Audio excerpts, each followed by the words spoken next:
I'm going to do.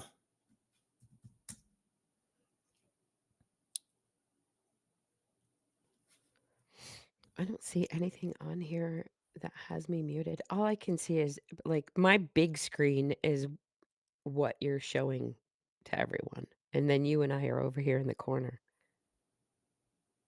Let's go here to this real quick. Go ahead and talk for me. Testing 1 2 1 2. Guess it doesn't really help me if I test. Test 1 2 1 2. Okay, it's not popping up on this one. Let's see if it'll go on this one. Because I've got 2 streams right now over on YouTube.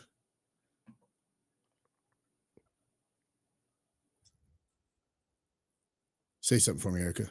Testing 1 2. All right, hold on. Come on. All right. Okay. So we've got you on if you go to YouTube, there are 2 streams on YouTube right now. One of them has audio, the other one does not have audio. GMA said she can hear me on YouTube now. She can hear you where on Rumble? On YouTube. On YouTube. Perfect.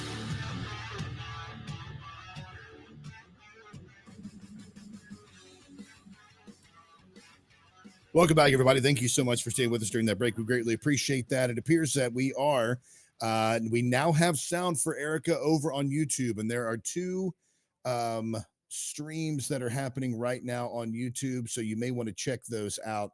And one of them works. I'm not sure which one does and which one does not. I can end on Rumble. I might just end it on Rumble right now because if everybody's going to be jumping ship, let me do this.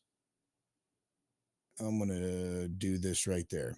That should end the stream for us over on Rumble and over on YouTube. Now, if you are on YouTube, go over there and you will be able to see the only stream that is streaming, and that is the one that you will be able to watch and hear Erica. Now, all right, here's what we're going to do, Erica. We're going to relaunch the show. We're going to do absolutely everything over again. Okay. So,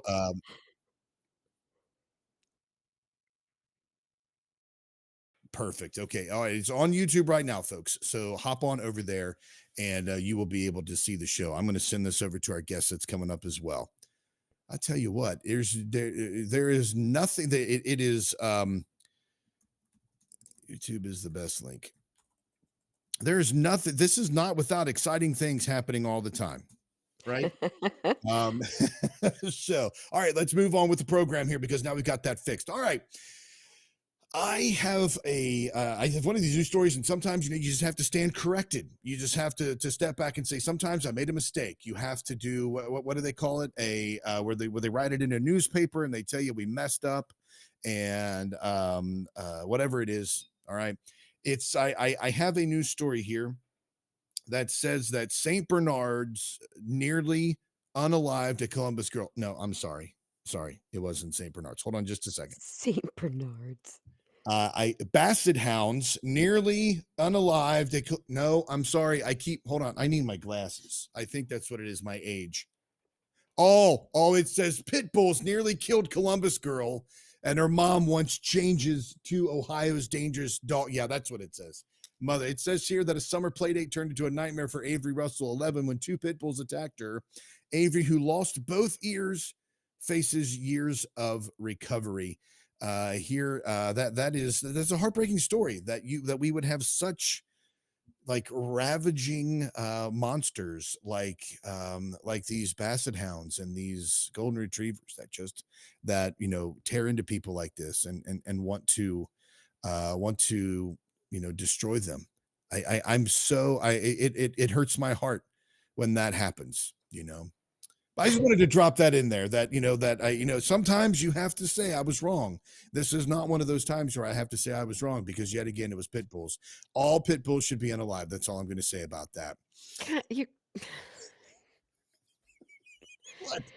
The constant, generalization of this poor breed of dog that you have, been outlaying for over a year now is just relentless.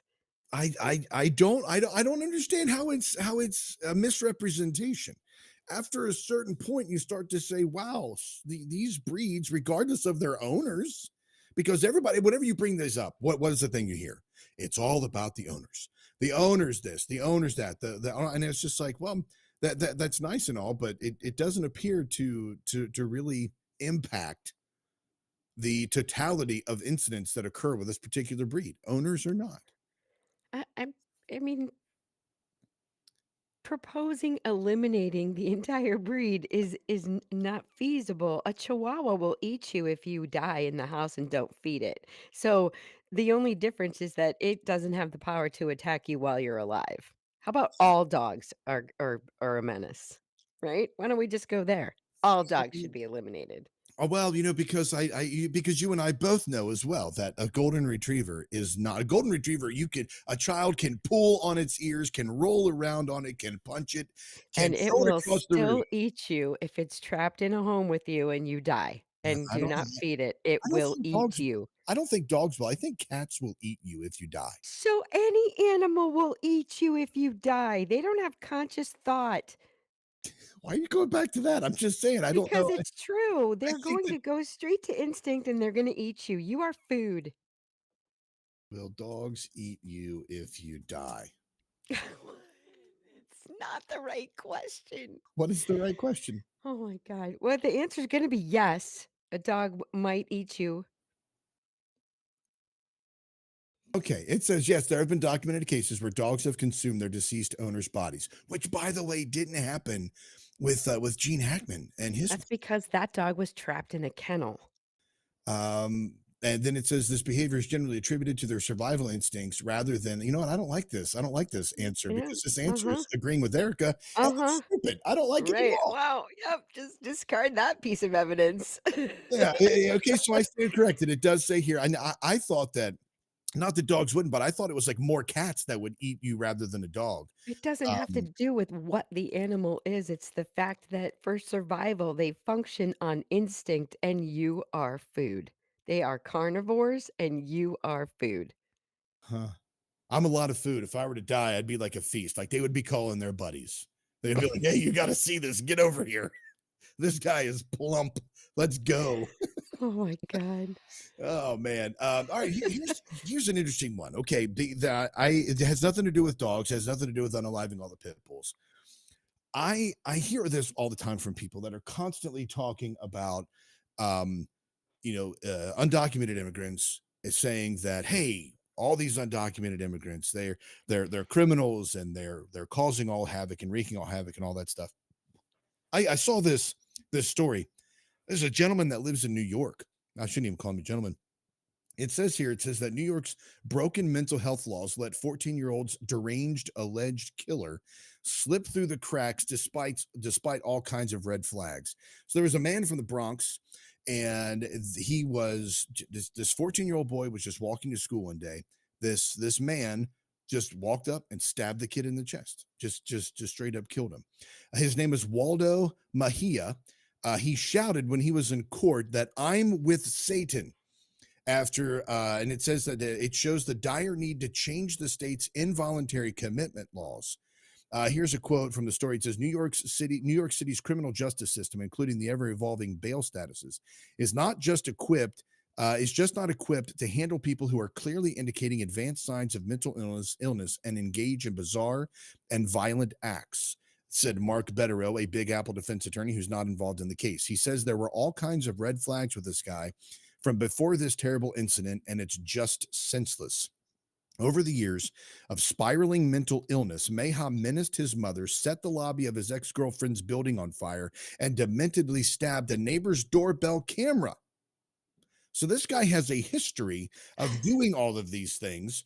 And when he was put in jail, or when they tried to have him committed, it's all evidently it's heavily a voluntary basis rather than an involuntary basis. So they're unable to take this guy and say, you're a danger to society. We need to separate you from society until we get you some help. And now, because of all of that, because of those failures, had nothing to do with immigration. It had nothing to do with all it had to do with was the New York justice system failed in trying to get this guy away from society. So my question, as I look at this, I'm like, what is the what is it about these situations? Like, what could be done? I mean, if somebody is showing all of these signs of some type of mental derangement, should they be locked up involuntarily? Should they be separated from society? I mean, what should be done here? I don't even I don't think it's just New York. I'm pretty sure that most of the states have a law that says that you can only involuntarily commit someone who is not diagnosed with a mental disorder or has committed a crime for 72 hours. And if they don't voluntarily stay after that, they can walk out the door. Which is It's kind of like the laws that say that you have to be hurt before you can have a restraining order. It doesn't matter if they're stalking you, it doesn't matter if they're terrorizing you, they haven't done anything to you physically, and so they you may not be issued a restraining order. It's kinda it's backwards. I don't know that it's just New York, but it is very backwards. Yeah, I mean, it probably is, because there are a lot of states like that. There are even states. What is the law? I can't remember the name of the law. I know that we have it here in Kentucky, where if a person is on like if a person is a heroin addict, there or some kind of drug addiction of some sort, that their family can go to the court and have them involuntarily detained, like take away essentially their ability to be free, and because they are on drugs, and have that person locked up until they get clean. You know, so I don't know what that law is. It's like Sarah's law or something like that, because Yeah, I people, don't know. I don't know about that. yeah, That's a very slippery slope. What if people just decide that they need you locked up because they want your inheritance? Or, yeah, I think the reason it's set that way is it's not working the way it should, but it should be for your protection that people can't just take over your rights to. Casey's law. Casey's Law provides a means of intervening with someone who is unable to recognize his or her need for treatment due to their impairment. This law will allow parents, relatives, and/or friends to petition the court for treatment on behalf of the person who has a substance abuse disorder. So Okay. this, yeah. So I mean, I guess now I I mean, that's good. It's limited. It's parents, friends, relatives. It can't just be your neighbor that doesn't like you because you planted a tree over the property line, right. right? I mean, you don't want that type of red flag sort of situation going on. Exactly. It says here that Casey's also the criteria, because that's a big thing, because you have well, obviously with Britney Spears, and then with her conservatorship. I'm just comparing this to this because it is somebody taking charge over somebody. Right. What's her the other woman's name? The very she's a black lady television host, spoke out Oh, against Jay-Z. Wendy, Wendy Wendy, Williams. Wendy Williams. Yeah, she has some kind of odd conservatorship from her bank or something like that. Yeah, Yeah, and I mean, there's even conspiracies that they made her ill. yeah, because there's footage of her with this, being involved in all this, this Diddy stuff. Right. So I you got to look at the criteria, and it says here for this Casey's law, it says that the court for the court order to for the court to order involuntary treatment, it must find that the person suffers from alcohol or drug abuse, presents an imminent threat of danger to self, family, or others as a result of alcohol or drug abuse, or there exists a substantial likelihood of such a threat of danger in the near future, and the respondent can reasonably benefit from treatment. So if you have something like that that's dealing with addiction, I mean, something like that should definitely be applied when it comes to mental illness. And there are a lot of people, and I say a lot of people. There are some Democrats that in New York that are saying there if you put somebody in jail that has these types of mental issues, then you add this stigma of mental disorders and connect it to violence. No, but that doesn't mean that if a person is locked up with a mental disorder or they need assistance, that it automatically says that they are violent. If they have exhibited violent tendencies and they have exhibited a potential to cause harm to others or to themselves, I mean, all of those things for Casey's law apply to this guy in New York. I mean, he was a danger to himself, he was a danger to others, he had threatened other people. So there should be something like that which allows the court to say, look, you got to be treated. You got to be over here for some time. Why does this have to be a court issue? If it's only limited to families, relatives, or parents that can make this type of request, why is it why do you have to go to the court? You know why? I'll tell you why. Because you want the state to pay for it. So you wanna go and you want them to handle your issue, your family member, your friend, whatever, that has this problem because you can't pay for the treatment, because you don't need a law to have someone committed if it's allowed. If the law says that you're allowed to, have them committed in this way, all you have to do is do that. You don't have to go to court. Yeah, You but just need you just need the paperwork. but you still need some type of enforcement authority. Like I can't just go to somebody in my family and be like, you know what, you're crazy. I'm going to have you committed and take them to a whatever I guess they're still called mental hospitals, whatever it is that they're called now, and take them to it, and then the hospital accept that based on my word or the testimony of others. I have to have some kind of authority behind me, and a lot of people don't have that authority because you can't hold somebody against their will. You need to exercise some type of law to get that person to do that. Right? I mean, and it's I mean, without I would that okay, so authority. I would say go to court. You go to court and you adjudicate your right to do that. You don't adjudicate the person actually being sent and then being a ward of the state where you're not responsible for paying for it, and I am. I'm not doing that. Right. If you wanna go to the court to get the right to make that decision for this individual based on the evidence that you have of their condition, of their diagnosis, of what's going on, of crimes or acts of violence that they're committing, bring it to the court, and the court should say, "Yes, you have the right to make that decision." But then you go make that decision. You be held accountable because you wanted the responsibility, so now you be held accountable for it, not the state, not me, not my tax dollars, not a court ordered, sentence. Well, I mean, but the issue comes in. By the way, Helen, I believe it's pronounced Riker. Please correct me if I'm not wrong. She's actually going to be the young lady that's on that's coming up with us at the top of the next hour. She's in YouTube right now. She commented. She said, "If they are not a threat to themselves or others in Kansas, they can be held until they are not." Doesn't happen a lot without with a lot of serious crime, but it can happen. Okay, so Riker is correct. Awesome. Look at that. So these, but I believe the problem is when you go to the court for assistance, the laws that exist in New York, they're not there. They're not on the side of trying to protect, and that is, I think that's a danger. I had this realization a couple of years ago. I actually talked to a good friend of mine who is I don't want to say prison guard. That sounds kind of demeaning, but he is in law enforcement. But he works for the federal prisons, and we were talking, and I was like, it'd be really neat to have some kind of ministry or chaplaincy where you go and you minister to these folks. He was like, yeah, that's all well and good. He was like, but what about the victims? He was like, so many people get focused on the perps that are in jail, and rather than focusing on the victims, the families that were wrecked, because it seems like there's more sympathy for the people in jail. Like, oh, look at you. You're so awesome. And this is not demeaning chaplains at all. They go to prisons because they need it.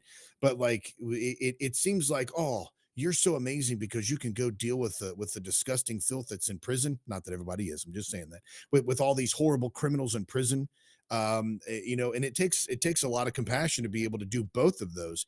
But I think that the law, especially these particular ones, benefit the perpetrators rather than the victims because it looks at them and it tries to have compassion, which we should have compassionate laws, but where is the purpose and existence of the law to protect the innocent? to Well, and protect where does it people that end? could be in danger. The compassion that we're showing to this individual that's chosen to harm others or do this is that we have compassionately put you in a place where you can't hurt anyone. We feed you. You receive clothing. Your basic needs are met, free Yes. from worry. That's our compassion. Beyond that, go F yourself. And I tell you what, I am. By the way, you're listening to us live on the Crusade Channel, live radio the way it should be. We're also on YouTube. Rumble, unfortunately, is broken today. I got to get that fixed. But we are live on YouTube. So you can join us over there if you'd like to. Also, head on over to the Substack, aaronbarker.substack.com. We'll talk about that here more in just a minute. But I am against prisons. All right. I don't think we should have a jail system or a prison system. I because I don't believe that putting a person in jail for a crime is either moral or ethical for the criminal, and it's definitely not moral or ethical for the victims. Because let's say in the state of Kentucky, the Commonwealth of Kentucky, somebody's put in jail because they murdered a loved one. All right, that person is now in jail for the rest of their lives, and I work every day, or the family of the victims work every day to pay taxes to take care of the prison system that gives that man three hots and a cots, or that woman three hots and a cots, right? It's unjust. That person should be there should be something where that person is working to restore what they have taken from somebody else. You know, not working in some government private federal prison making license plates for 3 cents an hour, you know, while these private companies make hundreds of millions or billions of dollars because of the amount of incarcerations that exist. I mean, the amount of incarcerations that exist because of drug issues or drug possession or things like that, minor crimes, victimless crimes. Okay. So That, let me just okay. I'm just gonna play devil's advocate for just a second here. yeah. Um, who are you gonna force to hire these people to work to pay back what they've done? Who's gonna be forced to be in charge of these people working to pay back what they've done? Who are you gonna force to hire a murderer? Um, well, so okay, murder. I believe if it's murder, I am a proponent of the death penalty. Or okay, sorry, let's go back to simple drug offenses. Like Okay, yeah, let's say um I'll even go to let's say you're the 19-year-old that got popped with 2 ounces that you brought to Daytona for all your friends for spring break, right? You're not a drug dealer. You just brought the part you knew the person that could get that much pot for all your friends to go right, to spring break. You were just the mule at that point, right? And yeah, you got popped for that. right. It's a simple offense. Do you deserve prison time? Absolutely not. Probably not, Jail time, but do I have the right to say that that was a really bad decision and it may indicate you have a character flaw I don't want on my workforce? Absolutely. yeah, very possible. Now there are certain people that are not going to hire regardless of what crime was committed by a person, right? Right. And then Right. there I are mean, others that if I make a decision based on whether or not you have pronouns in your resume, I certainly can make a decision based on whether or not you make really bad decisions in your personal life. yeah. Now, but to answer your question, we have creditors and debtors and child support, even though that's also a completely different show altogether. But Right. we have those where a person's wages can be garnished, right? Mhm. You owe a specific debt. They can say, we're going to take a percentage of your money. That I think that should be. I'm not going to say I think that should be the way it is. If you stole from somebody or you caused an accident which prevented a person from being able to work for an extended period of time or an indefinite period of time, you're now working to pay that person's medical bills. You're now working to take care of that person's family because you're responsible for that person's loss of function, right? I That mean, if should be anybody else yeah. If anybody out there wants a new revenue stream, you should actually try to figure out how to propose this business model of, um, employing simple criminals. Like, how do you get them, sign them up like a temp agency, vet them, train them, and then be willing to sponsor putting them out into the workforce and help them find employment. I mean, it's yeah. a you could start a company that does that if you wanted to go in this direction. You And those really could. yeah, and those companies also like there are companies that that exist where they take people like temp agencies, things like you just said, but there's a lot of lower income people that go there because they can't afford because they're looking for jobs for restoration. Like No, I mean someone specifically where you cannot actually be sponsored by this company to help you find gainful employment. Like they're going to be the company that's responsible for taking a portion of what you make oh, okay, and gotcha. paying it back, right? Like Oh the yeah, company itself employs only people who are in the workforce to pay back for a crime they committed or some type of retribution. It's not out there. You could start that company. Anyone who's bored, by the way. yeah. I mean, well, that's a great idea because like it's not a it's almost like a private probationary Right. company where Because you don't want the government to do it because right then you have to pay the government to employ pay retribution, and they're gonna take a bunch of it, and where is it gonna actually go? But if you were serious about reformation of some of these people with simple crimes, I mean, you could even make it a faith-based organization. yeah, it could be a faith-based organization. I mean, possibly, or it could just be, one of those organizations like you're saying. I love that idea, Erica. We should Anybody that jump starts this 501(c)(3), I only want 5%.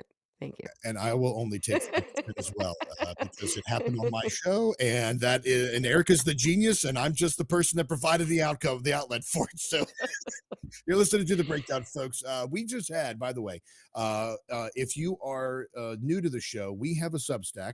And if you're not new to the show, we still have a Substack. It is aaronbarker.substack.com. If you go to aaronbarker.substack.com, you will be able to see all of the shows that we've previously released. You will also be able to see all of the newer shows that we have released as well. So we have started a new weekly podcast called Dimension X Files. Now, to explain that name, I love nostalgia. I love 80s and 90s cartoons. As you can see on the screen there, one of my favorite cartoons growing up and still today. And I bought this.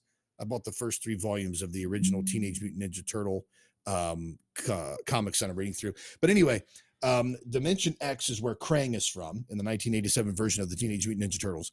X Files is just a throwback to the old paranormal show. So, Dimension X Files, we are covering cryptids, conspiracies, we're covering spiritual issues, we are covering alternative health issues. This show coming up, Erica, you can testify. The show that's going to be released next Wednesday is a fantastic show Oh, with yeah, if you're not I mean, okay, the show that we did last week forced me to want to buy a bunch of subscriptions and give them out in some kind of contest, which we're gonna do. I just don't know what kind of contest it should be. I want it to be something fun, but this lady I bought her book. I bought her book right after we finished the show. The information was amazing. I know a lot of you out there are into getting your system clean, your food clean, um, and she's not a fanatic. It was really great. I really enjoyed it, and, like, sometimes I sit down on Wednesday night for these interviews, and I'm like, "Oh my god, I just wanna go to bed." Right? No, it was amazing, and if you're not on there, I really suggest that you sign up for the Substack. Even you know what? I mean, it's I think if you sign up just for this one, even if you plan to drop it, just do it because it's really good. But then, you'll probably keep it because yeah. they're really good. I mean, we have more coming up. I don't even wanna say it because I don't think that one's gonna be posted behind the scenes, right? Yeah, there's one coming up. We're interviewing, so we interview on Wednesdays and we drop them the following Wednesdays. So everybody's a week behind. But the show that's going to drop this coming Wednesday, like Erica was talking about, it's not it falls kind of in alternative health, but it's not necessarily alternative health. It is how to regain control of your life, to regain joy, how to find ways to change your habits, to make life resolutions and such. It was really awesome, and you're going to find out some personal details about me that normally would not be broadcast, but they will broadcast they will be broadcast this coming Wednesday. But if you go to aaronbarker.substack.com, it's $5 a month. If you want to subscribe to the show, it's only $55 a year, so you're getting a month free, and that will allow us to continue to broadcast the show, to get the software that's necessary to do this, and it's also just a super amount of fun with us. This is our fourth show.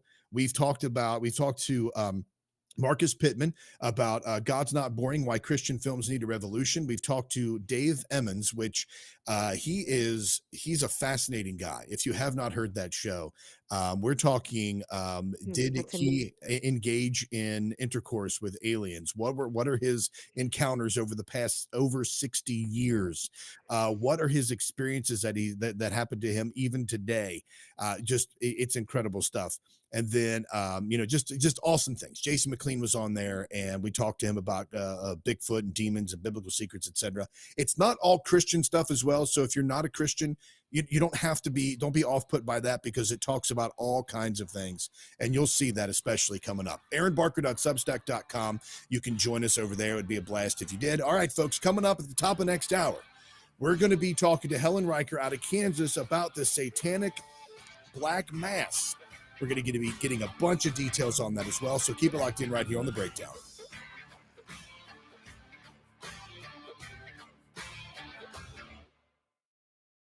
Hey, I stopped it before the music kicked in. awesome.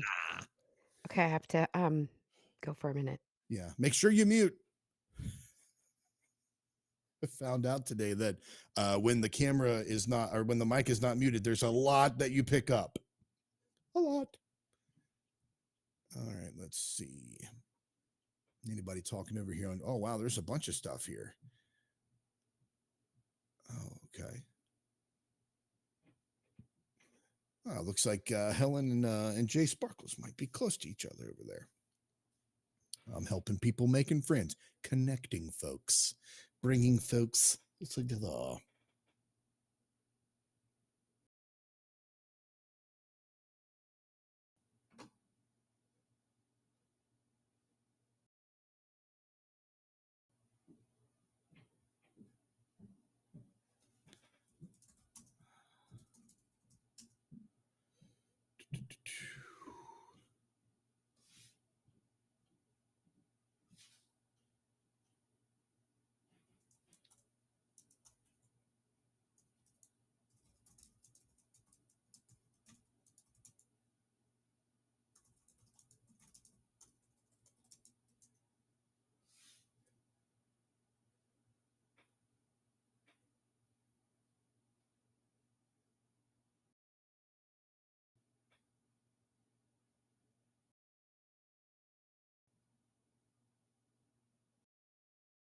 We're still here, folks. Sorry, we're just I'm getting things set up here to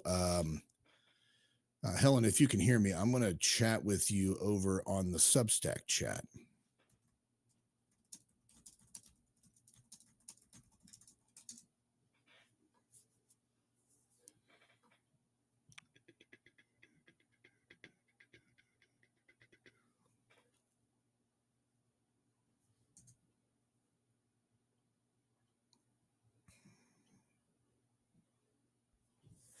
I got a new router last week, and I have to tell you, I'm liking it. Like normally when we're live, if I'm streaming on anything, I have to go through my phone Wi-Fi and put my phone right next to my laptop in order to get a good signal. But I'm on my new Netgear router. I feel pretty good. Hey, it looks pretty good. Everything sounds pretty good. Okay, looks like we got. I just have to get a new laptop because it's telling me that it wants to end its life and I need to let it go. No. Talk to me before you place that. What? Talk to me before you place that order. Oh Oh, yeah. there we go. We don't either. Right on. This is my closet door right here, and this is my window. Yeah, let's do this real quick. Can you hear me, Helen? Okay. I just want to make sure because we're having sound issues. Okay.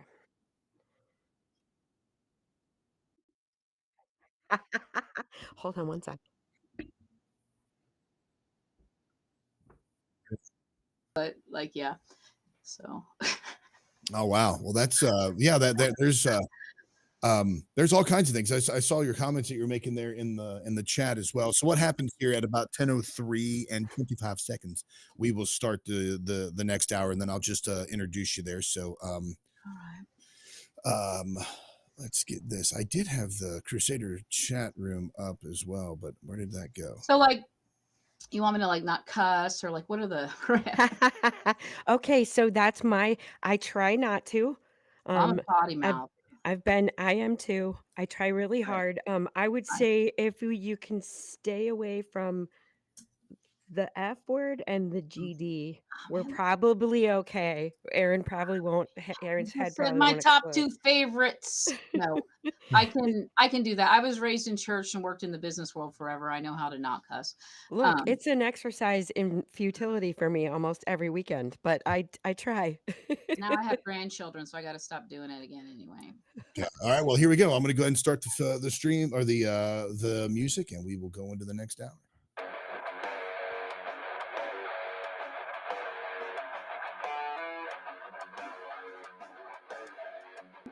Can you hear my fan?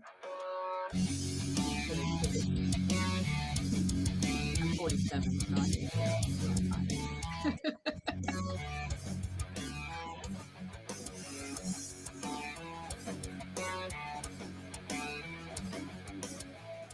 Welcome back to the Breakdown, folks. Thanks for staying with us during that break. Moving right along here, just pulling up the Crusader Stadium chat room. JB over there sold a turntable for $10. I wish I could have gotten onto that deal, but of course, I don't think she lives close enough. All right, we're moving right along here in this hour. Big stuff coming up. Bad theology will be a little bit later if we get to it. And there's Erica, some of the stuff that I brought up last week without you here that I wanted to get your opinion on, but we might end up just having a great conversation. We have with us Helen Riker. I just found out about you yesterday, Helen. So I appreciate you making the arrangements to be on the show. I know you're about an hour behind us over there in Kansas, I think.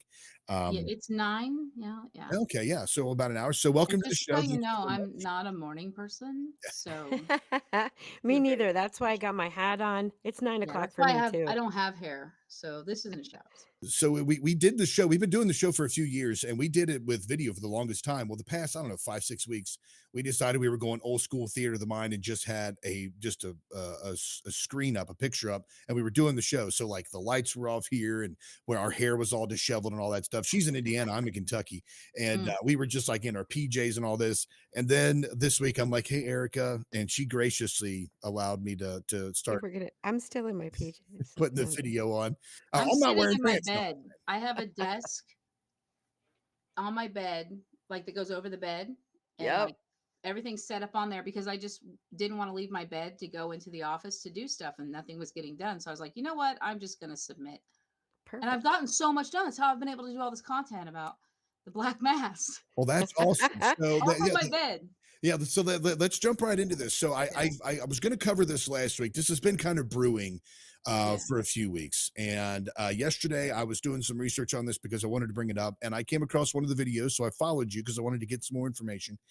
And then we connected through other social media as well. So give us a quick introduction of who you are and what you are doing currently as far I as am, this. yeah. Well, first, what I'm not a Satanist. I'm not a member of the grotto. I'm agnostic. I don't know the answers. That's and I'm not a Democrat or Republican. I'm an independent. So um yeah. So I mean that's just the things I'm not. But what I'm doing right now is I just wanted to start kind of focusing. It was very overwhelmed with all the federal news and everything that's coming down the pike. And so like I thought I'm just going to focus on Kansas because I can't focus. And if they're giving more rights to the states, then it's going to be more and more important that we're paying attention to our states. And so we're gonna have like 50 presidents, you know what I mean? And so I started paying attention to it, and then like immediately when I first started like deciding to shift from my TikTok, which I never really used and hated, from a comedian because I'm also a comedian. Oh, Um, nice. so I decided to switch it from there to this political stuff because that's where it's at. And yeah, and this just happened to happen like 2 days after I'd made this decision to become an independent journalist. Now I have a degree in business and communications and a minor in political science, if that matters So to you're equipped anybody. for this essentially. And then I just got a certificate from like this program that's through NYU in modern journalism. So, I mean, those are my credentials if you want. But I mean, I'm not saying anything that I wouldn't have said 7 years ago when I didn't have those credentials, but it matters to some. So that's a little about me. I just see a broken system and I want to fix it. Really, I'm Gotcha. just We, trying to do as you heard something. from our conversation last hour, yeah, there was, we're trying to do, and just in our own little way, trying to Yeah. do that as well, and have those conversations here about that. So, for those of those folks that don't know out there, give us some background. So, there is a satanic grotto, as it's called, and Mhm. they are planning or attempting to It's plan or apply the for permits. Satanic Grotto. The satanic grotto, They're not the a satanic. They're the completely independent of the Church of Satan and the Satan's Temple. They actually tried those first, and then we're like, no, we don't like what's happening here. We're just going to do it ourselves. And so that's what they've done, and pretty successfully. I mean, in this little Kansas, Missouri region. yeah. So what are they trying to do? What is the whole debacle about it? What is the whole uproar? Well, all they really want to do, and all they were planning to do, was this 30-minute thing that was gonna. They were gonna go in there and they were going to, say some prayers, just like a very mini mass. They certainly weren't going to do their full black mass, which I will be covering eventually on TikTok if I can ever like get a second to cover like what a black mass is. But they're just going to do some prayers, and they have the little cracker, that's the body. It's in their case, I don't know if it's the body of Christ, but they consecrated the cracker themselves. It's not like there's people saying there was a lawsuit where they were saying that they stole the Right, I saw that. consecrated and Like, the right. wine because uh Michael Stewart's his name is like the guy. He said, we're going to have this consecrated crackers and wine, and they assumed that it was theirs then if it was consecrated. Yeah. But in the satanic Garato's belief, he can consecrate it with their beliefs because he's a priest. So but ultimately, like, it wasn't going to be that big a deal, honestly. It was going to be like 30 minutes. They're going to be in and out. And then when I first found out about this and I Googled them, I couldn't even, like, I Googled the Satanic Grotto. Their Yeah. website didn't even come up. I had to, like, actually type in their website. And now, if you go Google them, I don't know what it's like now. They're number one organic. If you just Google there, and there are at least 4 pages of news articles from different, like, 10 I mean, it's getting picked up on national news and all sorts of Yeah, the stuff. blaze is covered and all that. Yeah, so And now it's blown up. And now there's going to be all sorts of people there. When if they just would have ignored them and let them do their they got a permit. They went through the channels and got the legal permit to do this there. And then people found out about it and started flipping out. And then, the governor, thank God she's going to be gone soon. The governor, and everybody started coming down on him, and then it just blew up. And then the Catholic people in Kansas City got a hold of it, and it just blew up. And if they had just ignored it and let them do it, which is their right to do, then I don't think it would have been as big as it is now. no, Now, absolutely not. Because when I got a hold of this, they've been planning it for a while. And if you look at their groups and you look at their follow, they don't really have a big, like, on social footprint online. You know what I mean? They Right. don't, yeah, because a lot of them are doing it secretly because they don't want to be outed in their real life, yeah. because people will come Mm, kill them, you right. know. And so that really hampers their ability to, like, push it online, I think, too.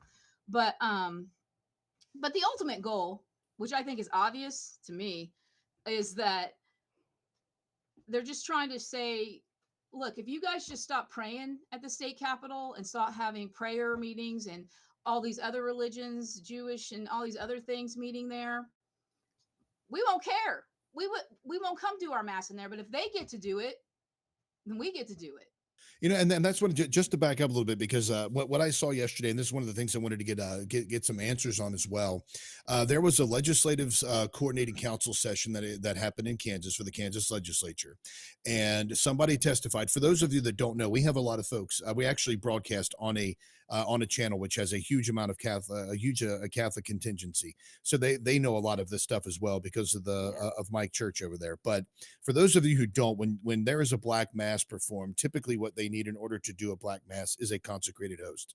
And what happens in the Catholic religion when the priest consecrates the body and the blood, or the Eucharist, the wafer and the wine, they believe in transubstantiation, which means that the wafer becomes the body of Christ, and the wine becomes the blood of Christ, and it's transubstantiation. So when black masses are performed, that's typically the key thing that's needed is a consecrated host, where they're saying this is the body and blood of Jesus Christ. So when I was watching the legislative council session, there was the attorney general that said that there was testimony that, or an affidavit of some sort, legal testimony that this was stolen. And because they're saying that the Eucharist essentially was stolen, that if they destroy it, then they're not only stealing it, but not only have they stolen it, but now they're going to be destroying it, which is another felony. And then they're going to advertise, and they kind of piece this together, saying, "Well, you can't advertise something that's stolen. You can't advertise you're going to commit a crime, and you can't Mhm. have essentially free speech over this matter because all of this is based on you breaking the law." That's what Yeah. I got. Now, since you're closer to this, is any of that true? Did they steal No. anything? What is that all about? In fact, they brought a court case against them on March 14th, alleging all of this. And I just made a video on it real like in the middle of the night.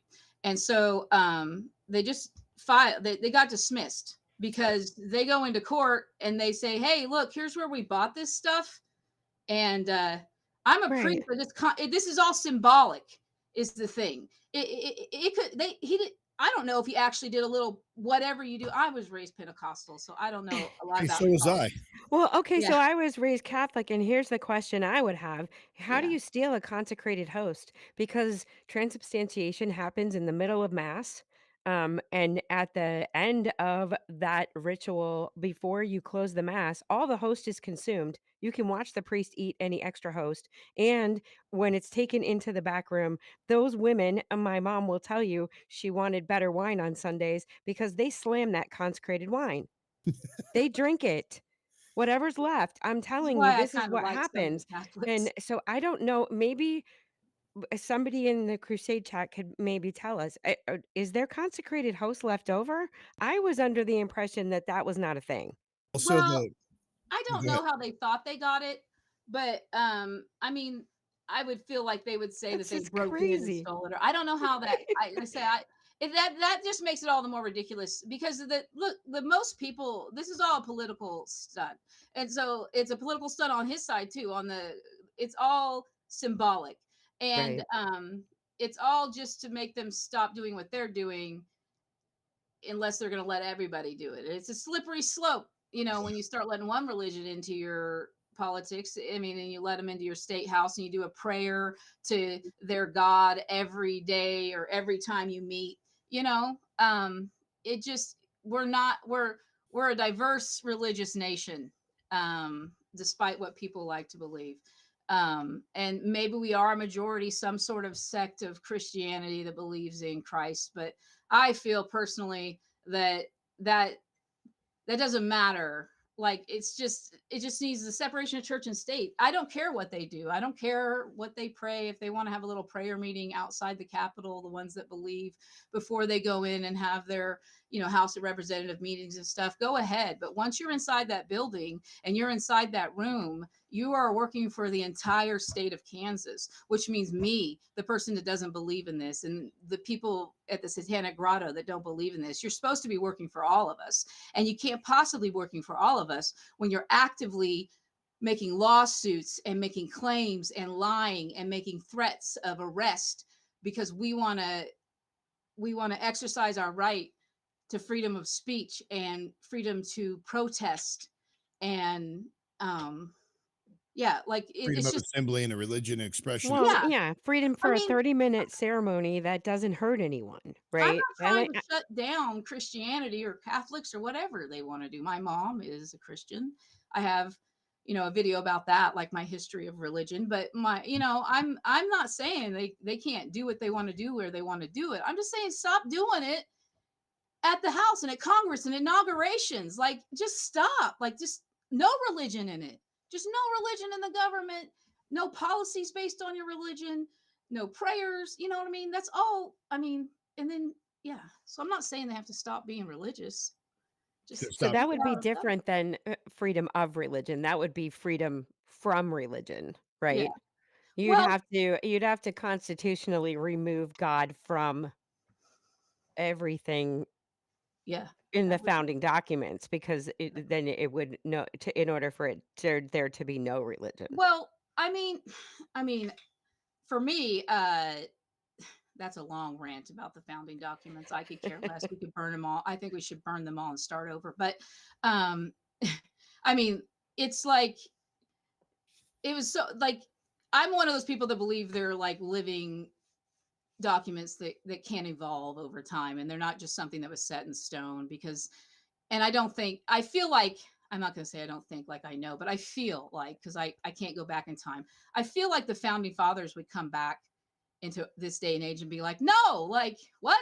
We actually set provisions and stuff to make you be able to make changes and add things and stuff. So no, this is supposed to be updated with the times. Why do you still have gun laws based on muskets? You know what I mean? Like I think they would like Make a lot more changes and a lot want more it to be adaptations. updated Yeah. for the current time and what we're dealing with now. So the fact that it says this or it says that, like that needs to evolve, but we don't want it to evolve to where like there's certain parts of it that are very important to this country and what it was founded on, and freedom of speech and freedom to protest are huge.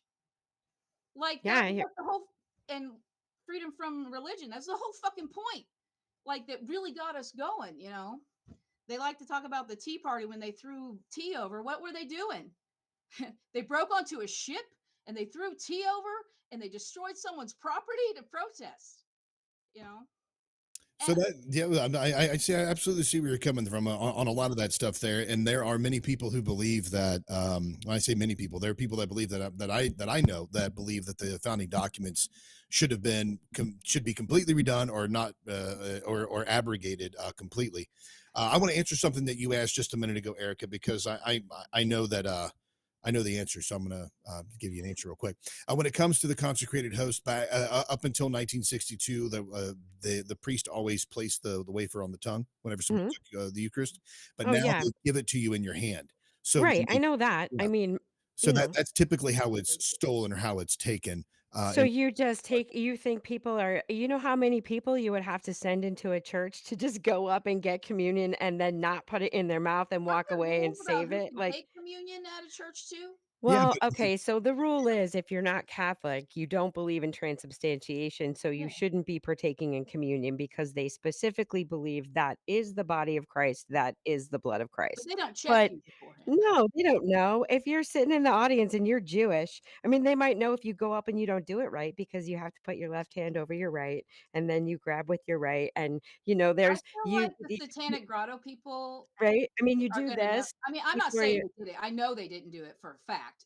right. It's just, but I'm I just mean, saying, that would like, be really difficult unless you literally are breaking into the sacristy of a church after they have hours, totally or been accused of you're doing it. involved enough in the church to be a Eucharistic minister where you're giving out the consecrated host and then you're stealing bunches of it at the end of mass when you go back into the sacristy. I don't know. I just to think be it's selling really it. They never unlikely that really they have stole it.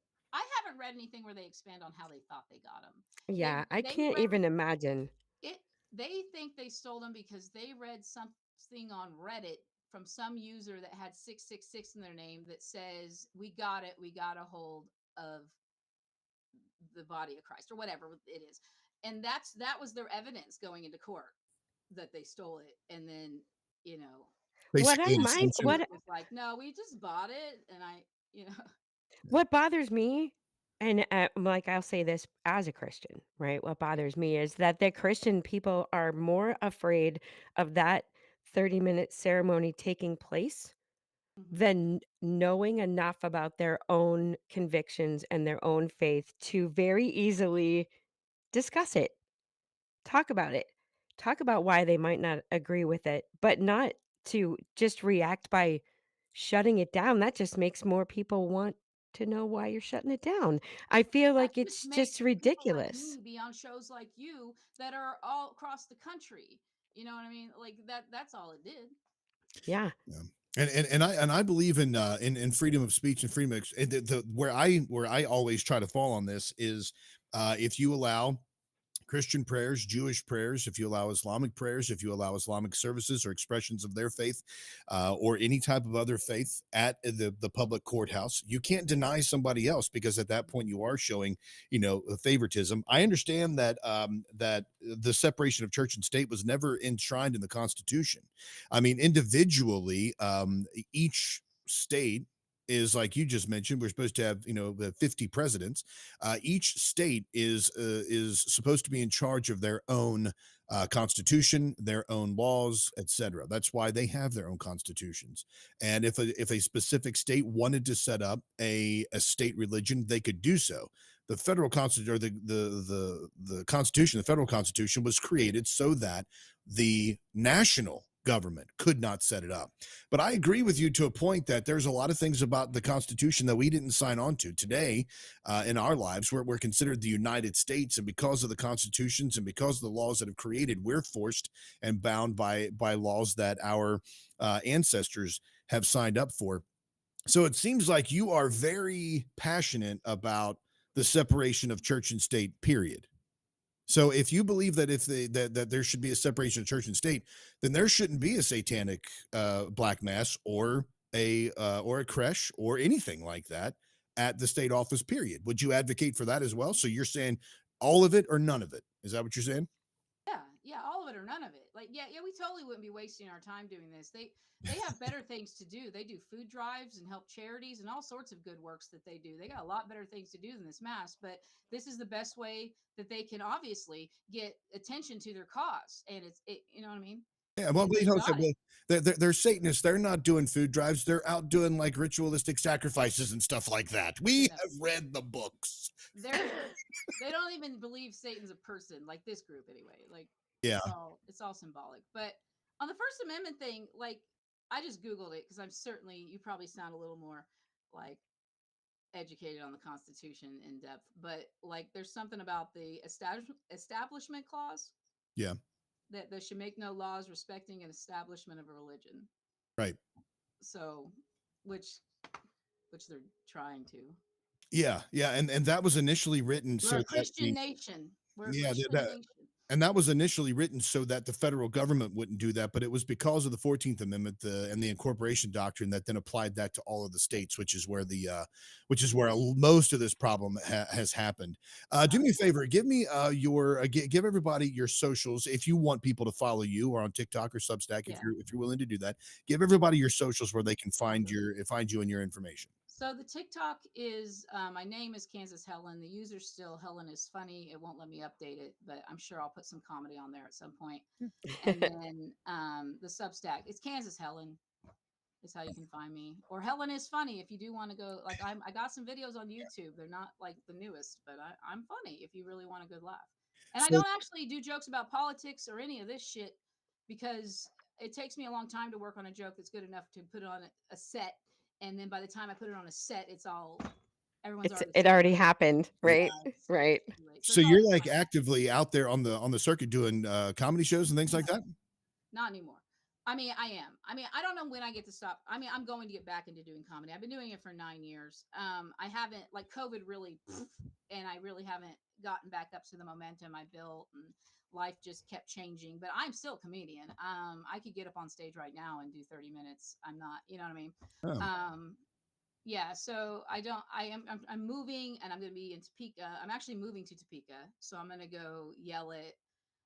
I'm going to go stalk the halls of the Capitol and yell at everyone I feel like yelling at. And then, but I'll be closer to Kansas City, And so I'm hoping to try to get back into the comedy stuff.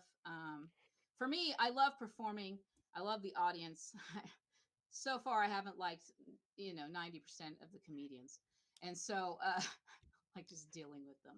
But that was really part of the problem too. But I do Gotcha. plan to get back into comedy. Well, that's awesome. Well, I tell you what, I really appreciate you coming on the show and giving us a heads up about this. I'm going to be following you on Substack to kind of get all the information about Yeah, this as and well. I'll be going live on my TikTok if you want to follow it. All Okay. right. I'm gonna go live as much for the whole thing, and hopefully I don't get arrested. I'm not like officially pressed, but I'm making some sort of thing for me, and then my boyfriend's going as kind of like security, and then my daughter's going to help like take pictures and stuff. So I'm gonna make us lanyards that kind of say, hey, we're with the press, or we're trying, we're independent journalists. So hopefully, like, maybe I won't get arrested. But I mean, if they tell me not to go in if they go into the Capitol, I'm going to go to the Capitol. But it's not going to be violent. It's not going to be. He said earlier, it's not going to be January 6th. They're a non-violent people. I mean, they're not going to like push their way in, force their way in, but they're going to do what they can to get in peacefully. Good And see deal. what. Well, hey, I hate to do it. We're up against the hard break here, but thank you so much for coming on the show with us. Kansas Helen at substack.substack.com. And we may have her on the show again to find out more about this information. Keep it locked in right here on The Breakdown, everybody. When we get back, we will be doing Bad Theology.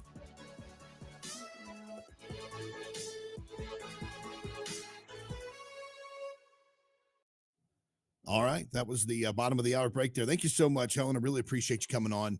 And Awesome, Helen. Yeah, I'm gonna follow you on TikTok in case I need to post any updates for you. yeah. Yeah, no, it's. I don't know. I've never been to anything like this, and I've certainly never been there in a journalistic fashion. So it's gonna be wild. Yep. Well, certainly be careful. Okay. We'll have to have you Oh, back on after this happens. yeah. Keep me posted and then we'll have you back on. Okay. Great. Thank you so much. Hey, thank you. Have a great one. Bye, Helen. Bye.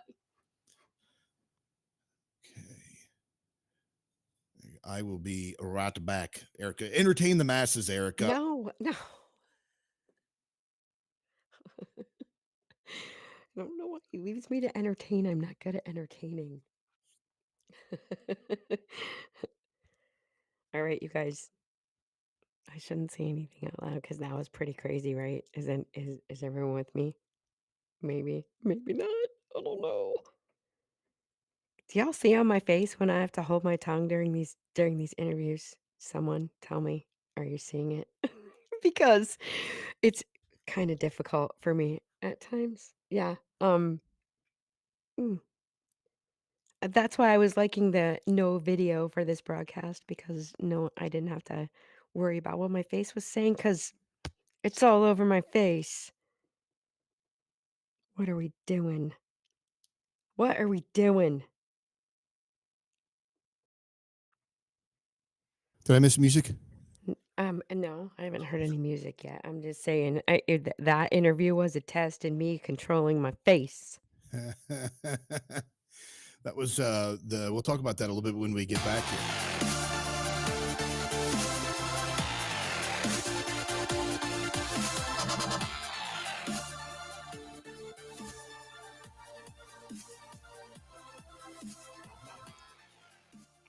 Welcome back to the Breakdown, folks. Thanks so much for staying with us. We greatly appreciate that. And I saw there's comments popping up here. A lot of folks expressing agreement, some folks expressing disagreement with what Helen said there. And you're allowed to disagree if you do not like what she had to say there. My thing is not necessarily because I see where she's coming from, and there's some folks that I would love to have on the show. Mark Kreslins is the guy that comes to mind, who says that the Constitution should be scrapped. Just scrap it and start over. There have been so many things that have happened and changes that have been created that have contributed to the Leviathan that we have now, and the amount of problems that exist cannot be done unless you just start over. Just wipe it out and start over again. So I'm sympathetic to that. Very sympathetic. Well, okay, so it actually says in the Constitution that there may, and I'm not quoting it because I'm not going to do that. There may come a time at which your responsibility will be to burn it all to the ground and start over, right? I mean, it's written in there. So I don't agree with her saying Well, that's outdated. We shouldn't have the Second Amendment written on muskets. The Second Amendment is the Second Amendment. It's not based on muskets. It's based on my right to defend myself with actually anything I want, and they chose to protect my ability to own a to arm myself with a weapon that fires a bullet. Uh, period, right? Yeah, You can rewrite that any way you want, but the one that she finds most important, the First Amendment and her right to protest, is damn sure protected by that second one. So without it, you're not gonna have that first one, and that's obvious given the fact that we can be manipulated by media when we're not under duress. They can say whatever they want, they could do whatever they want, and you're not being forced to listen to it. But start over? Yes, that is provided for us in the Constitution. But we absolutely. are a Christian nation. The Constitution is founded on principles that are righteous under a God. Under at least you can't do it without that. It doesn't make sense. You better rewrite it because it's null and void if you're not going there. And most of it is based on presuppositionalism, and presuppositionalism meaning that there you have to presuppose the existence of God so that you can say these laws are based on that, right? Well, and also she said that what were they doing during the American Revolution? They they broke onto a boat and threw the tea. Okay, but that's not why people came here. People came here because of the Church of England. And then they revolted because of taxation without representation. They didn't come here because they wanted representation in government. They came here because they wanted the right to practice religion in the way that they saw fit. They did not want to be controlled by the Church of England. They revolted because of taxation without representation. They were fine over here practicing what they were practicing until they started having money taken away from them, then they revolted. So there's some crossover there Yeah, that you have to account for because the American Revolution didn't happen just because we were having our money stolen. I mean, the people came here and started living on this continent to get away from religious oppression. right. Yeah, there's all kinds of things that are. Is this going to work for me? There are all kinds of things that go on there. It is a nuanced conversation for sure, and definitely is a conversation that needs to be had. Um, that there's a lot of things in that discussion that are necessary and important. If we are a Christian nation, does that mean that as a Christian nation, we do not allow any celebration of any other religions whatsoever? Because if you base that on, like most people do, the Old Testament and the Bible itself, then we should be destroying and breaking down altars and idols and icons of other religions. We shouldn't be allowing it. If you look at the way that God told them to treat certain countries, when you look at what they did to the land of Canaan, because of the iniquity and the sin that existed back then. Does that mean that we have carte blanche to do that now? Does it mean that we can go into a Buddhist temple or an Imam temple, or a Muslim temple, and desecrate that, or destroy it in some way? It is a slippery slope because you think, hey, we're a Christian nation, and Christian nation means we're nice to people, but we're not going to allow people to do certain practices. Well, how do you Is that what enforce? that How do means? you stop that? I don't see, okay, so well, Like, what do you mean? I'm not sure that you can just define it one way, but is that what that means? I'm a Christian. I think it's a Christian. I live in a Christian nation, but that does mean that should allow other people to practice what they find spiritually nurturing to them as long as it's not hurting anyone. It's sort of the same as your right to whatever you're doing stops when it infringes on my right to do what I'm doing. Yeah, but the what I'm looking at here, the question that I'm asking is, if we look at the example that is set forth by the Old Testament, where we were told by God to destroy the high places. They were being told to destroy the land of Canaan because of the iniquitous actions that they were taking there. They were being told to destroy all of the icons, etc. So if we operate under that, then there is no room for allowing other religions to exist. There is no such thing as freedom of religion. That whole idea of freedom of speech, freedom of religion, the right to assemble, all those things, those are based on Masonic principles, because the majority of the founding fathers were not Christian, they were deist, and they were also Masons. And this Right. was a Masonic experiment that they were causing. When people try to anachronistically apply freedom of speech, freedom of religion, freedom of association, the Fourth Amendment rights of freedom of privacy, and the Second Amendment rights, they try to put that into Scripture and use the Scripture to prove those points. But those are not there. Those are not in the Bible. There are times in No. the Bible where Joseph was running the land of Egypt, and what did he do? He took everybody's possessions to give them food, and made the Pharaoh the most prominent and powerful person because he owned the land and all the cattle and everything that they had, and they had to get their food that way. So that is, people look back and be like, well, that's capitalism. Well, then you look at the New Testament where Christians sold everything they had and took care of everybody. That's what people would call communism. And it's like, but you're trying to apply modern day principles to Wait, scriptures. hold on. Okay, right. You're right. I'm Communism is not someone choosing to sell everything they have and help others.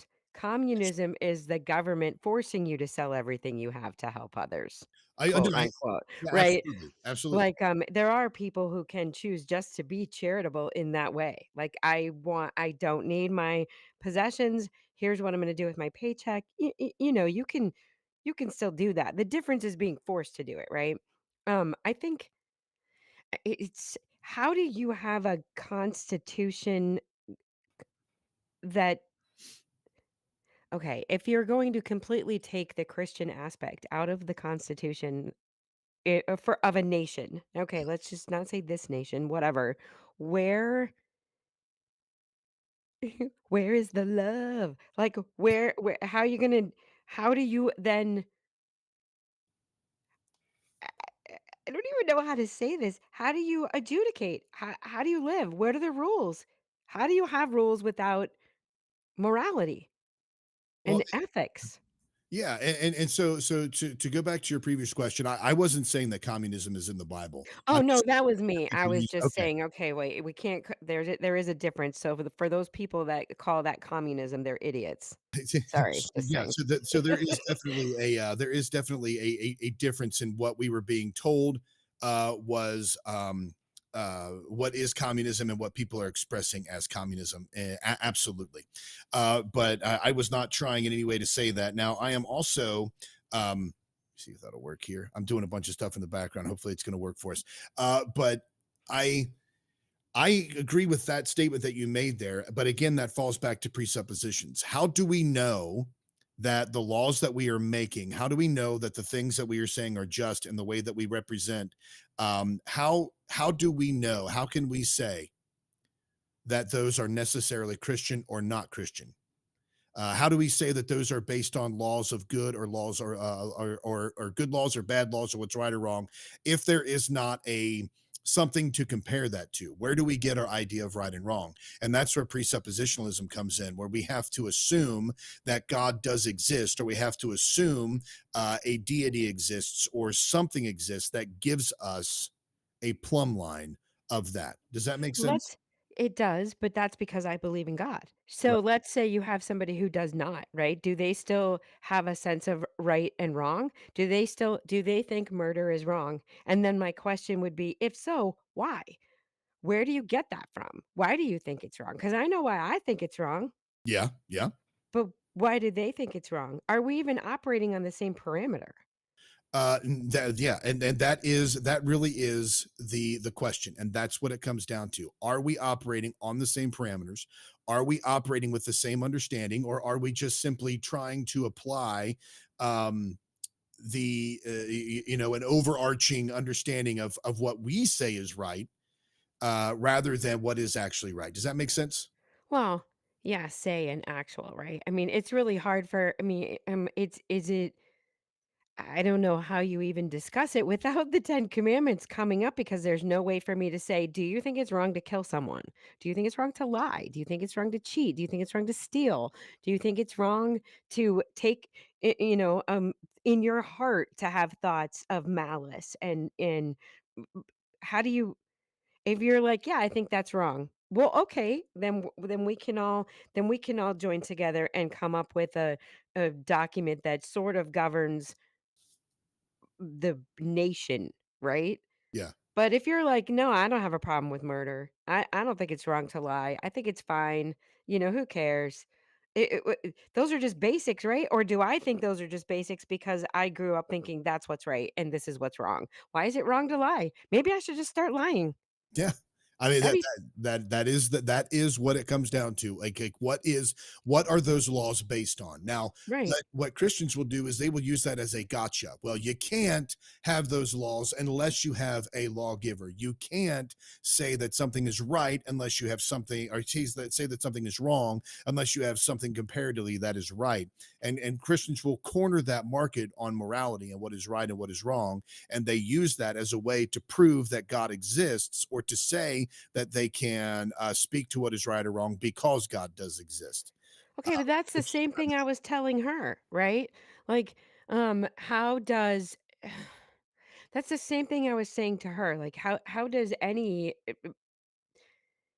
how does you've got to be able to justify your platform, right? Like instead of the Christians reacting to that by saying you can't do that because you're a Satanist and we don't agree with what you believe in, why aren't they out there defending what the Christians believe in as a way of showing why they don't think that is something that should take place? You shouldn't be fighting to oppress, you should be fighting for the righteous thought. Like if you're not smart enough to show why your idea is better, then that's on you and you should go educate yourself and learn how to say what you feel is right and be able to affect people in that manner. Learn how to talk. It's ridiculous for you to just oppress up what other people want to do because you don't think it's right. Well, then you better learn how to fight for what you think is right. yeah. You can't just expect other people to be shut down. It just doesn't work that way. Now you're And talking that about, go ahead. that's the same thing I'm saying here, right? Like, instead of Christians backing into a corner and cornering that market of saying, well, you can't have this without that, how about you just be able to fight for what you believe? Yeah. Instead of saying, you can't do it this way because you don't have this and you don't have that. How about just standing up for what you actually believe and knowing because it's all there?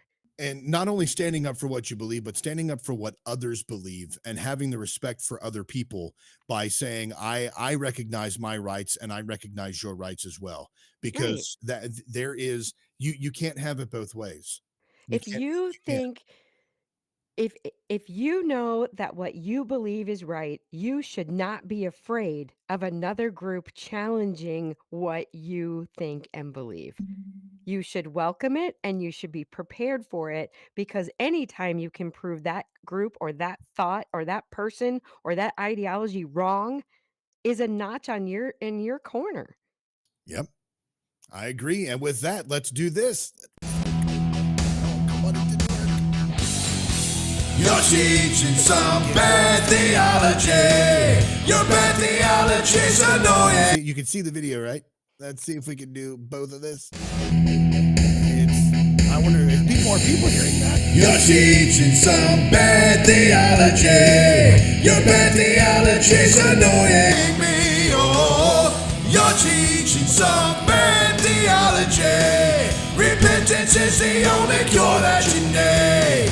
All right, there we go. We're doing bad theology. We're gonna point this down. Now, Eric, I covered this last week on the show, Okay. but I wanted to get your take on what I'm about to cover because, oh man, I just want okay.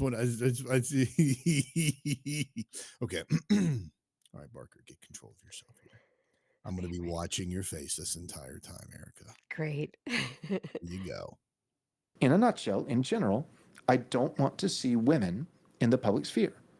You mean they shouldn't hold political office? Correct. You mean you don't want to see them podcasting? Correct. Well, but what about in the marketplace? With 9 to 5, careers? No, not that either. Like, I don't want to see women holding positions in the public square. I don't. In a nutshell, in general. So Erica, Joel Webbin does not want to see you doing this show with me. He does not. I mean, I'm okay with I'm actually, God, I can't believe I'm going to say this out loud. I'm so sorry to everyone in the audience right now.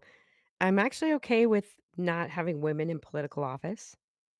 Um, it- and I could go into why, but I'm Please actually go right okay with ahead. that. Go right ahead. Um, I don't care if you talk about it. It's your opinion. I want to hear it. I, Like Joel I, Webbin.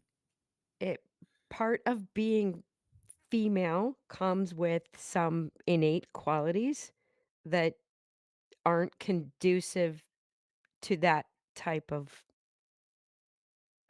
leadership. Okay. Okay. Um, beyond that, he's an idiot. Like, how am I supposed to support myself? So you're saying that a woman who is not married to a man, or like in my situation, how do you support yourself? He You're answers not allowed to live? he answers some of that here. And in this next clip, there's more. There's more. Here's this, which is yet another great one. Here we go. Reason why I have grown to despise democracy is because it's not we the people. It's we the some people. And who are those people? Non-elected officials. Like what democracy, what it lends its strength to is, instead of having elected officials that have power, is a raw universal, because that's what we have, is a universal democracy. Everyone is allowed to vote. Right. Everyone. And just for the record, yeah, I think the 19th Amendment should be repealed. I think that because, well, first and foremost, because I'm a Christian. And that is the Christian position. Oh my gosh, that you're saying that? Yes, that is the Christian position, is that households should not be divided against one another. So it's not just elevating a male vote, but it's elevating the household vote. We're saying that that society, if you break it down to the basic building block, is not atomistic as individuals, but molecular, being households.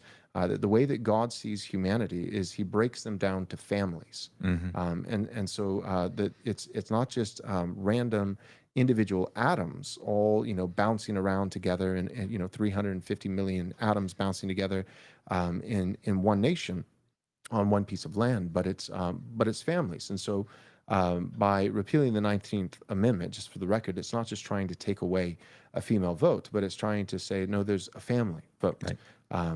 There's a household. And it's like, well, where do women get their voice? Well, where women get their voice is from their father, from their husband. If they're not married, it's from their father. If they're not married and their father is dead, it's from their brother, it's from their uncle, it's the men in their lives that love them. So Again, I am going to have a very unpopular opinion. oh, I mean, you know how I feel about this. I have long thought that women were much more effective when they had a position in the household where they stayed at home. They were more influential with their husbands. They were more respected. They were better mothers. The kids turned out better. We have a place, and that's not to put anyone down, but you were made with a purpose that I think some women don't fulfill because they're too busy worrying on how to be the protector, or how to have to be in charge when that isn't. And don't take this wrong. I am not saying, obviously I have to do it myself, right? yeah. But Yeah. it isn't how it's meant to be.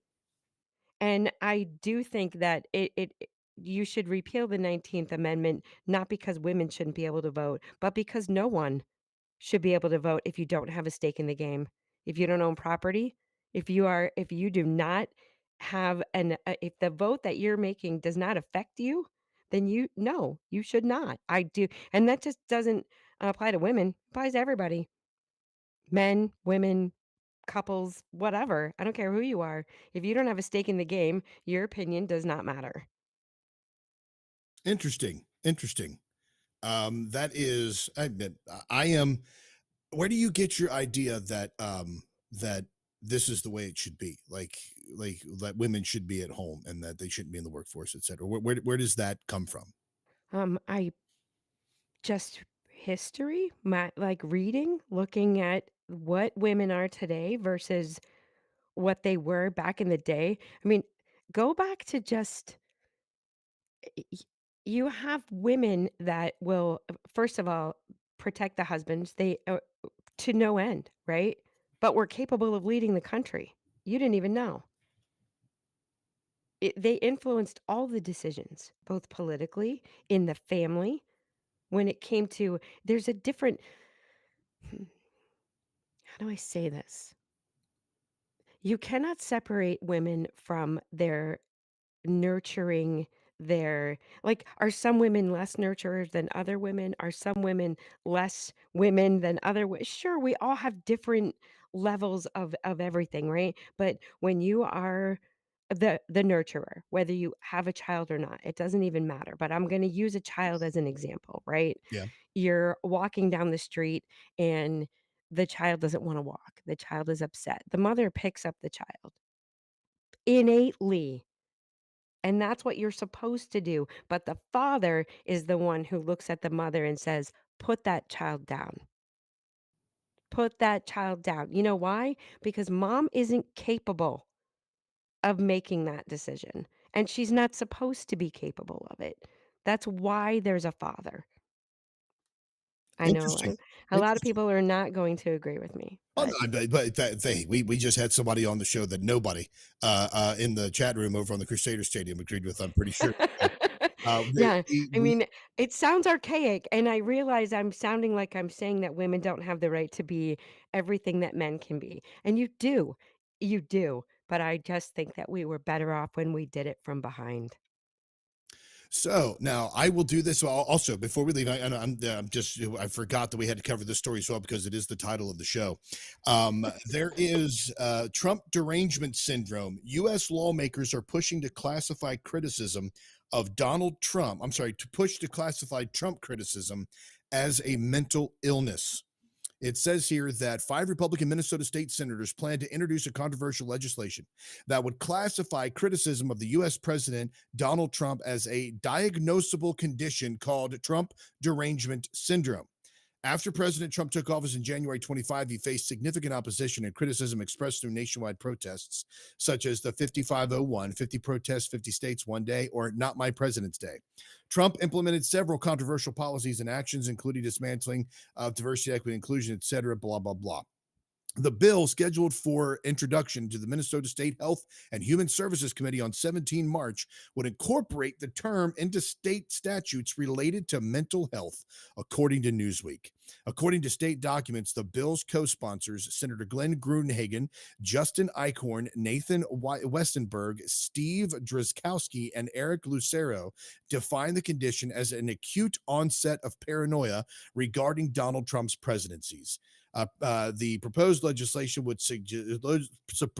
legislation suggests symptoms include Trump-induced general hysteria that prevents distinguishing between legitimate policy differences and signs of psychic pathology in President Donald J. Trump's behavior.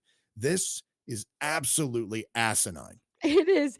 It's I mean, insane, right? this is like a troll joke because there's no way that they think that a policy like this is remotely legal or remotely ethical. I don't understand these people in the decision. Well, it's Minnesota. I mean, it's not like it's really Minnesota anymore. So if they can if they can make it a mental disorder to talk about their political opponent or support their political or whatever.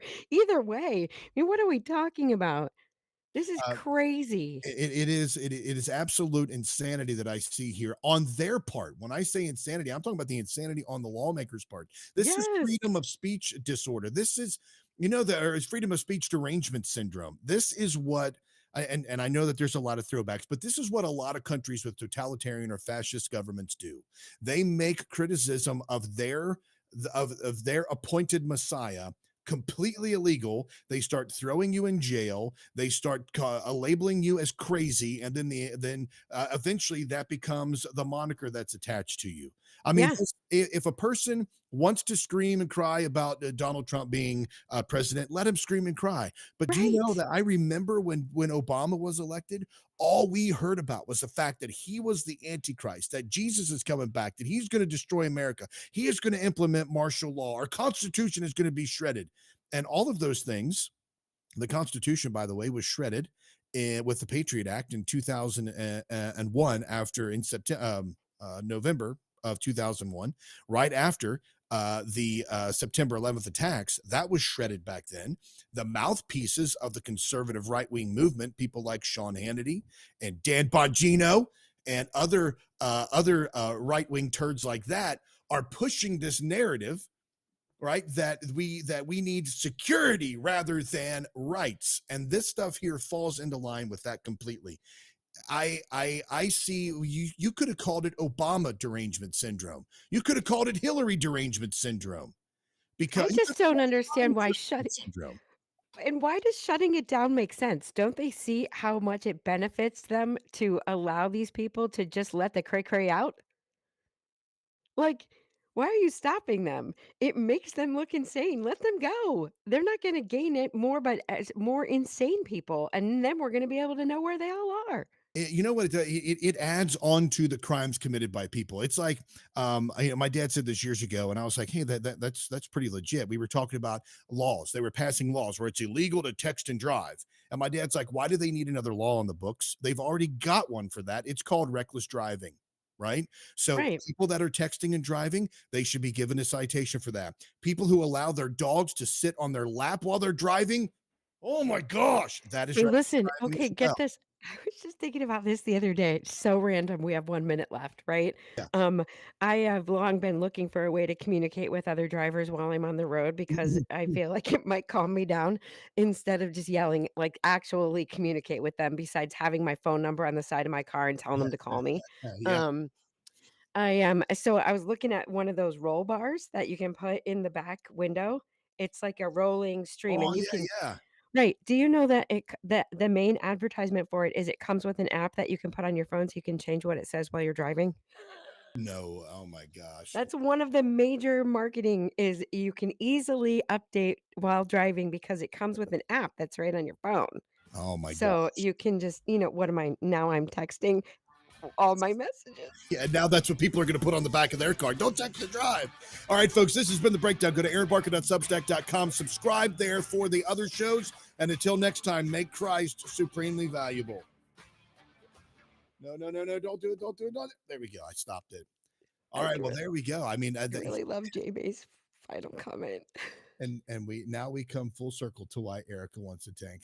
I used to think maybe there should be a way for you to dial their license plate number and it Yes. ring through to them and you could just give them a piece of your mind. But do you know how, what about that incident down in Florida? I think it was in Florida where these people were arguing and this truck pulled up next to this car and fired 11 shots and killed a person. And Yeah. they weren't even involved in the altercation of what was going on. They were just mad that the person was stopped at a green light. Yeah. That they were stopping traffic. Yeah, that is insane. All right, folks. Well, hey, as we mentioned, the show dropping on Wednesday. If you're not a subscriber at aaronbarker.substack.com, please do so. Do Uh, it. we support all of we appreciate all of the support that everybody is giving us over there. You don't want to miss this great content there as well. And you get 5 free subscriptions that you can pass out to people that you like or that you don't like. If you want to punish somebody, you give it to them. Or if you really like them, you can give it to them. And as Eric is saying, we're going to work on something where we can give away some subscriptions for people as well. So remember to do that. And well, Erica, I'll see you Wednesday night. Yep. Okay. Already. Do you want? I mean, let me just know if we need to touch base beforehand so you can make sure I don't do anything wrong. Oh no, I at this point, there's nothing you can do wrong. I am totally fine with whatever happens. Oh my god. Okay. All right, everybody, have a great one. Thanks for everything. Let me end the stream here.